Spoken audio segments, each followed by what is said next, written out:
Hey, what's up? This is Leroy McCarthy. 2013, I started a campaign to try and get the Beastie Boys a street name on the Lower East Side at the corner of Ludlow and Rivington. So it's still a work in progress. You know, politics is not a loving business, and so the battle continues to, fight for the right for the Beastie Boys to be honored in New York City. And, with that, hopefully in the near future, Beastie Boys Square will be erected at the corner of Ludlow and Rivington in Manhattan. Money making.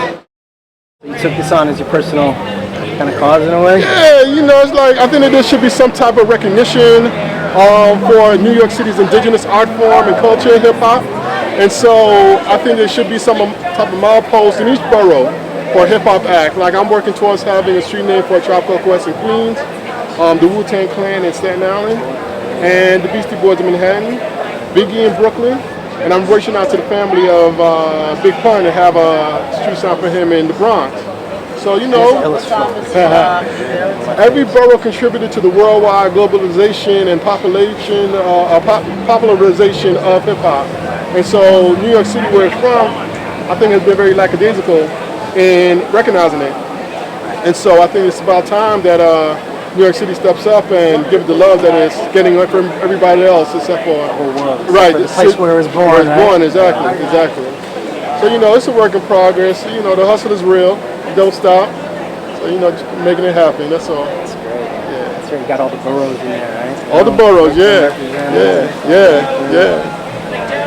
And I already was successful in having a street named in Englewood, New Jersey, for Sylvia Robinson, who was the founder of Sugar Hill Records. And she put together the Sugar Hill Gang, Raps Alike. So, and she was born in Harlem. So, all boroughs are covered, male, female is covered. And plus, look at the difference of these artists, white, Jewish, black, immigrants, and all of them went to the New York City public school system.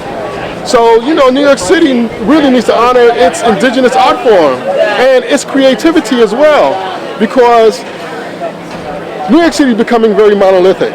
It's becoming pretty much like any place else in America. And hip-hop is pretty much a self-expression music in which show New York City how it was on the real and from an authentic point of view. And New York City, like I said, is becoming just like every place else. So hip-hop, I think, needs to be recognized and be honored for that indigenous and creativity and authentic voice that it had. So that's where I'm going with this, and hopefully these politicians will come around and agree with it. But if not them, then the politician after them, because eventually hip-hop will be honored, because at one time rock and roll was the rebellious music, and rock and roll was the outcast. But the rock and roll generation became in power, and then from there they became they made their own rules, and they started honoring themselves.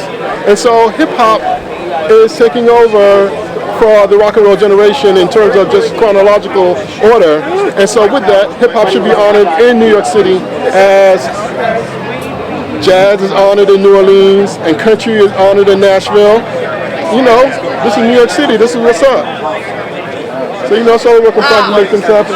Say Adam. What's happening, man? I don't want to interview you. What's happening, man? Wow. Pulling out all the big names from back in the day.